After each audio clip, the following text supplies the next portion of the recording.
Pardon the interruption, but I'm Mike Wilbon. You had Friday off, Tony. How was your long weekend? Apparently not long enough. Oops. Nowhere to be found. Oopsie. So you knew he needed more time off. Well, somebody got word to you. He didn't want you to be so right about Anthony Edwards, so he said, you know what? I don't want to hear the Michael Wilbon Anthony Edwards love letter. I'm out. Yeah, I think he's heard of him by now. Welcome to PTI. Tony needed a day off to recover from his days off. So I am glad to be joined today by our great friend, fill-in Frank Isola. They took off as well. Tepid, but it's a Monday. Let's start, and I'm going to try to go without glasses and a diminished black eye, with the Minnesota Timberwolves hoping to beat the Nuggets in Denver for a second straight time tonight. Minnesota's Anthony Edwards, my goodness, scored 43 Saturday night in a Game 1 win, while Nikola Jokic shot just 11 of 25 from the floor. And Jamal Murray, who's hampered by a calf injury, had a plus-minus of minus 22, and Denver lost by 7. Frank, how important is it for the champs playing at home tonight in Game 2 to win now? Yeah, it's everything. And first of all, you look like $1 million, and Anthony Edwards right now looks like the best player in the NBA. So you got both of those things going for you. Denver better win this game tonight. I think if they don't win, I think they're in huge trouble. I don't think they're going to win. In fact, I think if Minnesota wins tonight, I'm expecting to see them in the NBA Finals. I think they're that good. You know, it's interesting. So right now, Rudy Gobert is being listed as questionable. He became a first-time father. So there's a chance that he might be with his new baby. The Denver Nuggets are saying, please go. Don't show up for tonight's game. Because Rudy Gobert, you know, who everyone likes to pick on for a lot of things, he made a huge impact. How about that stretch in the fourth quarter? First of all, the game was tied at 84. What happens? Minnesota, not the defending champs, go on a 16-7 run. But Rudy Gobert had that one little sequence. Missed shot, gets his own missed shot, dunks it. Then at the other end, Nikola Jokic goes to throw the lob pass to Aaron Gordon, and there's Rudy Gobert at the rim slapping it away. About 99 times out of 100, that works for Nikola Jokic. It ain't working with Rudy Gobert. And Nikola Jokic, you mentioned the stats. He had 7 turnovers in that game. So they have the size with Naz Reid and Rudy Gobert to create a lot of problems for Nikola Jokic. And with Jamal Murray somewhat limited, be careful, Denver. They could be in some trouble tonight. Frank, they're already in trouble. They're in big trouble. And so much of it is, you talk about Rudy Gobert. Let's focus on that for a second. Because he is often the second defender on Joker. There's another primary defender, whether that's Cat or Naz Reid or somebody else. They have enough size and depth at that position where they can put somebody really on Joker and let Rudy Gobert just sort of roam. And he is like a 3-time Defensive Player of the Year, maybe a 4th coming up soon. And it's just too much. And if Jamal Murray, by the way, as we shift from, the most important player on Denver's team to the next most important, if Jamal Murray is limited because of that calf injury, first of all, if you are limited by anything, if you're 100%, chances are you can't keep up with Anthony Edwards. If you're diminished, you have no chance. And then you're tired, you're spent, and there's no jump shot at the end of the game to win it because you're not even close enough. Killed him in pick and roll. Listen, and how about this? I remember Jaden McDaniels was 0 for 7 in that game, right? And McDaniels and Naz Reid didn't even play with Minnesota when they pushed Denver last postseason. The champs are in trouble. I'm not going to sit here and say they can't win tonight. I expect them to bring the greatest effort we have seen since last year when they pushed to the title. I expect to see that kind of effort and performance tonight. I expect this series to be even, Frank, but if it ain't, they're done. Yeah, and Denver, remember, last year they never trailed in a series. Then in the finals, they did lose that home game. Then they won the next 3. You mentioned Naz Reid, who's from Asbury Park. That's Bruce Springsteenville in New Jersey. He had, at one point in that fourth quarter, he had 10 straight points. He scored 14 of his 16 in the fourth quarter. That was some performance. So let's give a lot of credit, too, to Chris Finch, who had surgery on his knee. He's there with the team. Mike Inori coached him. Chris Finch is an amazing story. This is a guy who was coaching in England. He had a better chance of becoming the manager of your beloved Chelsea Football Club than he did of being an NBA head coach. And look where he is right now. That's the routing. Through England. He and Nick Nurse both. That's right. Pretty impressive. All right, the Cavs, they're into the second round. Donovan Mitchell fouled a 50-point game with 39 as Cleveland eliminated Orlando in Sunday's Game 7.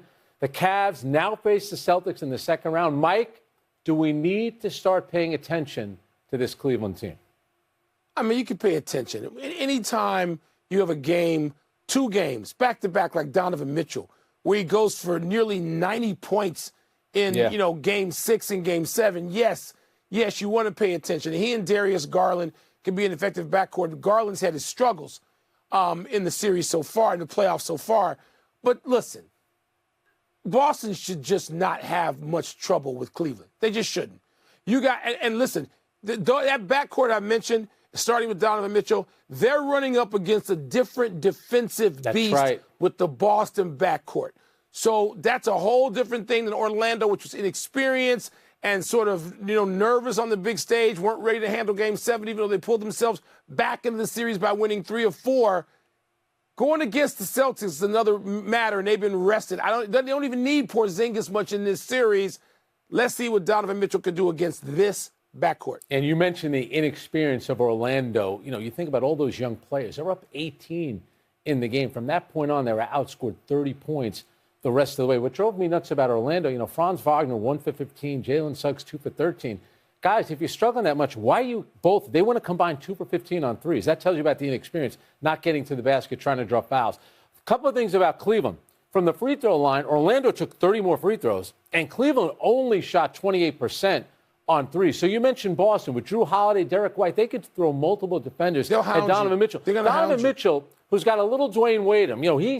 He could stop on a dime, elevate, and score, but he's still only 6'1", and it's hard for your best player, especially when you're relying on him to score so much. It'll help if Jared Allen were to play a little bit. I'm glad Cleveland won their first playoff series without a guy named LeBron James on their team. It's the first time they've done that in 30 years. So good for them. Exactly, but against, Boston is going to learn their lesson from last year. They're not going to take anybody lightly. They almost got knocked out in the second round by Philadelphia. Obviously, they lost the next round. Against the Cleveland team, I just don't see it, even without Porzingis available. Yeah, even without Porzingis in this series, as you said. And so, look, Cleveland, again, kudos. They needed to show the improvement of being able to win a playoff series, and they did. I'm not suggesting they're going to be satisfied. I'm suggesting they're going to be overmatched. Yeah. And that's what happens when you've had a season like Boston. You're the Celtics. You can't even goof around.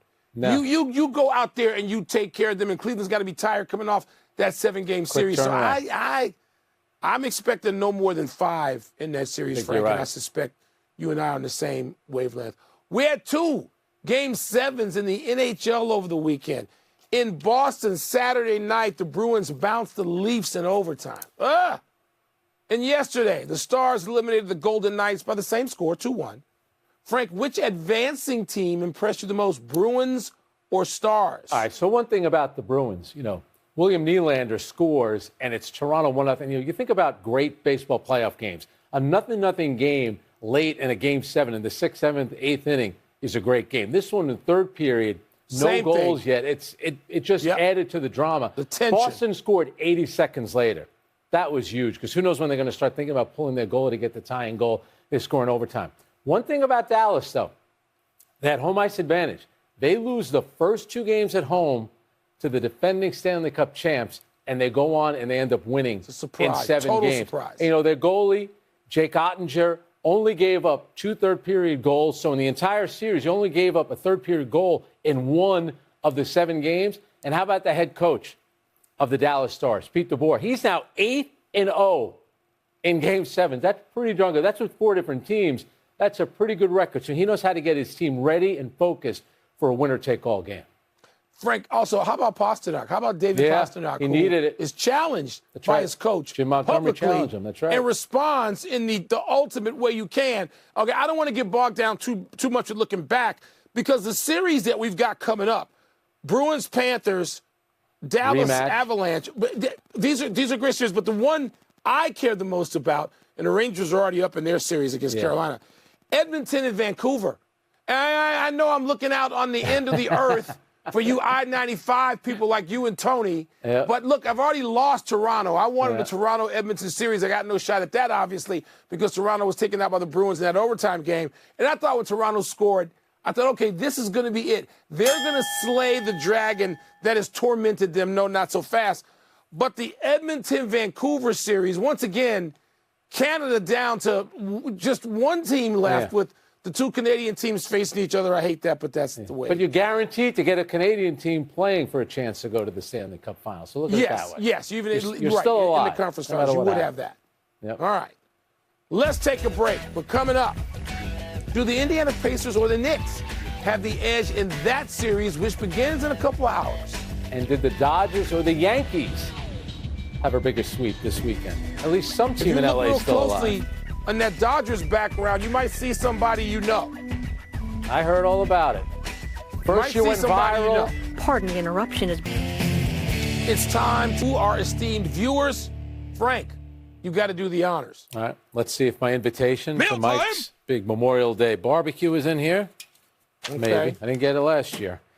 All right, Mike, Pacers-Knicks starts tonight. Which team do you give the edge? Oh, the Knicks. The Knicks. And I'm looking forward to, just a stylistic, a canyon between these two teams and how they play and their philosophies. The Knicks want to control pace. They want to bludgeon you. The Pacers not only need to run, they better run.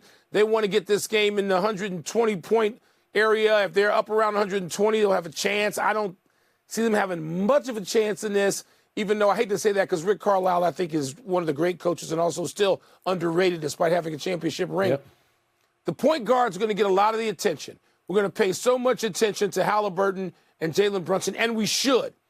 But again, styles make fights, Frank. Yep. And I don't know, can the Knicks, will they get suckered into trying to move the pace? They have the slowest pace in the league, and the Pacers have the second fastest. Who's going to give? Who's going to win out in that particular area will dictate the terms of this series to me, but I expect it to be the Knicks. Yeah, a couple of things about the Knicks. They averaged 14.5 offensive rebounds against Philadelphia in the first round. They were a plus 42 on second chance points. So Indiana, if they want to have a chance, they got to do better on the glass, and I think they will. A couple of things. Number one, you get OG Anunoby, Pascal Siakam, who both started the season in Toronto. Why wasn't Toronto winning with both these guys? One of them is going to a conference finals. The other interesting thing is you mentioned the point guard situation. And obviously, Rick Carlisle was Jalen Brunson's first NBA head coach in Dallas. Brunson is averaging 35 points a game this season in 3 games against Indiana. And Halliburton's numbers have come down a little bit. Now, granted, that's defense is focusing, I'm talking about in the playoffs. The defense is more focused on him, and other guys are doing a little bit more. It's funny. The two of them were teammates on the FIBA World Cup team. And Halliburton started playing a little bit more toward the end of that tournament, and Halliburton landed on the Olympic roster. So I think for Jalen Brunson, who I know is all about team, but there's a nice little interesting individual matchup there. Oh, there is. I think because the Knicks are at home, I'm going to give the Knicks the edge in this series. I like the way that they're playing, especially guys like Josh Hart and Isaiah Hartenstein have been really good. Well, keep in mind, too, Halliburton's got a hamstring issue, and he hasn't played as well since. And one more thing. Jalen Brunson, you know how much I love Jalen Brunson. His foundation is called Second Round. He named it that. To remind himself and all the others, the people let him slide to the second round. But it's that mentality. It is that mental toughness and that, get back at you, done within a team context, which also highlights other people not wanting him. So if he perceives that the coach of today's rival, today's opponent, didn't want him, and Halliburton was a guy who was chosen ahead of him to some respect, it fuels this fire. And he is such a self-made player, Brunson is. I love Brunson. He's going to be great in this series. Watch. Yeah, you're right about that. And like I said, he's on the Olympic team. All right, let's get to the next one. Anthony Edwards, thanking you, by the way, for all the nice things you said. No. Who had the bigger sweep this weekend, the Dodgers or the Yankees? Okay, the Yankees were fine, but, it was Detroit, and Detroit's pretty good. A couple of games over 500, but you're seeing Shohei up there. I was sitting a lot closer to Shohei than any of those people because I was just a few rows behind him. Thank you, Mr. Johnson. And my first time seeing him in person, Frank, they swept the Braves. The Braves came into that series with the best record in baseball, and they left getting swept. Shohei in person, he's nearly as big as Aaron Judge. He's like a college football tight end at least. And he went deep Saturday. He went deep twice Sunday. I saw the one Saturday, and I saw Muncy hit 3 Saturday. The Dodgers were more impressive and got to see Mookie. That's a murderer's row lineup, man. But Ohtani, seeing him live for the first time was a treat. I love it. Mike is sitting right near home plate. Thanks, Mr. Johnson. He said, I'm sitting in the upper deck at Yankee Stadium. Thank you, StubHub, that I was able to get a ticket. The Dodgers, they outscored the Braves by 14 runs in the 3-game series. And Ohtani has been a 2-time unanimous MVP, and he's actually off to his best start offensively. He's been on an absolute tear. But I'll give you one for the Yankees here. Their 3-game series. 365. Anthony Rizzo, your guy from the Cubs, has the walk-off home run on Friday, has a 3-run home run on Saturday. Then Aaron Judge with an opposite field home run yesterday. Nestor Cortez goes 6 1/3. His ERA is at, just under 4 runs a game, and they're chasing the Baltimore Orioles. That was a big-time series win for the Yankees. We know the Dodgers are going to be there. The AL East is better than your division where the Dodgers are. So they're more impressive with the Yankees. Murderers row, Frank. They got murderers row, not the Yankees right now. But they never won in the playoffs. Remember that. Thank you for your email. They didn't have Shohei either. They have him now. We're taking one last break. Still to come, a pair of photo finishes. They still call them photo finishes? Over the weekend, close. Those bubble titles don't count. And Caitlin Clark had an impressive WNBA debut. Not too shabby. Preseason debut. Pardon the Interruption is brought to you by Kay Jewelers. Celebrate every kiss with Kay. Time to get happy, people. Happy 93rd birthday, 93 to Willie Mays. Willie Howard Mays Jr., the Say Hey Kid, was born this day in 1931 in Westfield, Alabama. He joined the Birmingham Black Barons of the Negro Leagues when he was just 16 and was 20 when he won Rookie of the Year for the New York Giants. After missing nearly 2 full seasons to serve in the Army during the Korean War, Mays returned in 1954 to win MVP and helped the Giants sweep Cleveland in the World Series, making what I believe is the greatest catch in baseball history. In all, Mays was a 24-time All-Star, first ballot Hall of Famer, Tony Kornheiser's favorite player, and for my money, the greatest player to ever live. Yeah, my father used to tell me stories about Willie Mays, Duke Snider, Mickey Mantle all playing in New York at the same time. You heard about Mickey Mantle, about Willie Mays like a mythical figure. Then all of a sudden he's playing for the Mets. He was 42 years old in '73, and in that World Series, he had 3 hits and he had 2 RBIs. Wasn't too bad. If Mays doesn't go to serve, and of course he served, he'd had 100 more home runs. He'd had 760. Play. Happy anniversary, Kerry Wood. On this day 26 years ago, in his 5th career start, the Cubs' 20-year-old rookie threw a 1-hit, no walk, 20 strikeout shutout against the Astros at Wrigley Field. Weirdly, Wood said he was all over the place in his warm-up. He doesn't remember throwing a single strike then, but in the game, he was masterful. The Astros watched or waved at pitches that broke like they were wiffle balls. Wood went on to win Rookie of the Year, but a string of injuries kept him from the type of long-term dominance that performance suggested. Mike, I watched that game from the press room at Market Square Arena. Coincidentally enough, Knicks-Pacers, it was in between games 1 and 2. One thing about what he did, 24 times in Major League Baseball history, 24 perfect games, 18 home run games, only 5 games with 20 strikeouts. Roger Clemens has 2 of them. Randy Johnson, He should have been on a winning team in 03. They should have won. Yep. Happy trails to figuring out who won 2 weekend races with the naked eye. On Saturday, Mystic Dan edged Sierra Leone on the photo finish at the Kentucky Derby. Forever Young was just a nose back in 3rd. And yesterday at a NASCAR race at Kansas Speedway, Kyle Larson beat Chris Buescher by 1,000th franc of a second. Buescher's team initially thought their driver had won the race. It wasn't until turn 3 of the cool-down lap that Larson realized he had won. Incredible finishes. One thing about the Kentucky Derby, that NBC pre-race show, I thought it was going to preempt the Olympics. That thing went on forever, but the race was phenomenal. And how about Fierceness, who was the favorite, owned by my guy Mike Rapoli, finished 15th. Only Tom Brady got roasted worse this weekend. Those finishes are unbelievable. The technology needed now. No errors today. We're running out of show. Let's jump to the big finish. The Rangers beat the Hurricanes in Game 1 of their second-round series. Is that significant, Frank?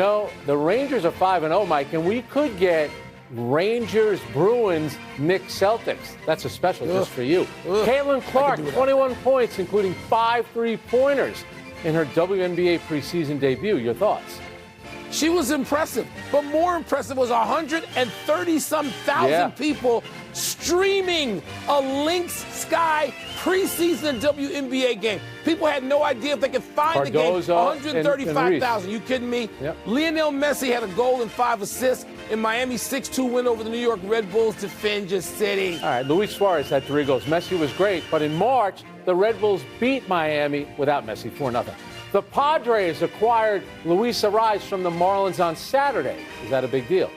It's a 2-time batting champion. Yes, last one. Lando Norris beat Max Verstappen at the Miami Grand Prix. Were you impressed? Yes, it's his first win in 110 starts. But the biggest story in Miami today is Pat Riley telling Jimmy Butler, stop talking, shut your mouth. We're out of time. Thanks for watching. I'm Frank Isola.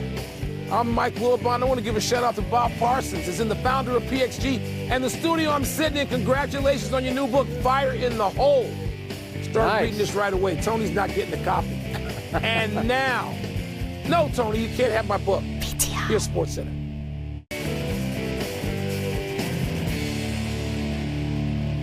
Okay, Frank, which conference semifinal series are you most excited to watch?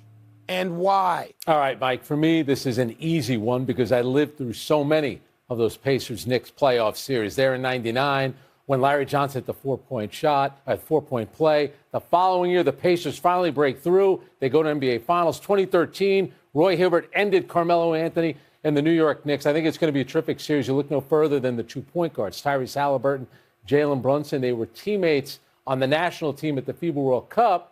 One of them made the Olympic roster, and it's not Jalen Brunson, who's been outstanding in the playoffs. Halliburton's numbers have come down a little bit, so I think the battle between the two of them and also Pascal Siakam, OG Anunoby, 2 key additions for both teams at the trade deadline. And remember, Pascal Siakam has been a big plus to that offense. So if I'm the Knicks, I'm worried about him more than Halliburton, but I think that's going to be the series to watch. And by the way, Jalen Brunson, just to segue for a second, Jalen Brunson better be added to the Olympic team, all right? He will be. Because Kawhi Leonard ain't going to be playing. Nope. And, neither is Embiid. And I don't know who else might be injured or not ready or too old or something. And you better put Jalen Brunson on the Olympic team. Now, the series to watch is Minnesota-Denver. Frank, I was at a lot of those, not all of them, a lot of those Pacers-Knicks games. You're right. Those are great games historically. Patrick Ewing, Reggie Miller, my God, they were great series. But, Frank, this Denver, you're talking about the current reigning champs, and we're talking about having to play against the most exciting, not the best player, that's still Joker. The most exciting player in the NBA today is Anthony Edwards, who has a superhero nickname of Ant-Man because he's a superhero. And so watching this kid, I can't wait to do that no matter who he's playing against. But playing against Denver, if the Nuggets don't come up with some answers tonight, the Nuggets are going to be down 2-0. And they're going to be shown the door by a Minnesota team that not many people, you had to be a real NBA nerd to think Minnesota would take down Denver this year. But Minnesota is big and deep and versatile, and they have a star who basically is the, oh, my God, I better follow that kid or he may turn around and knock my head off. He is the absolute follow-me-now leader of that team and these playoffs. He's that great. That is the series. Yeah, and remember, the last time Denver lost a home game, they won the next 3. That was Game 2 of the NBA Finals against Miami, won the last 3 to win their first championship. All right, that's it. We're done. Back to you.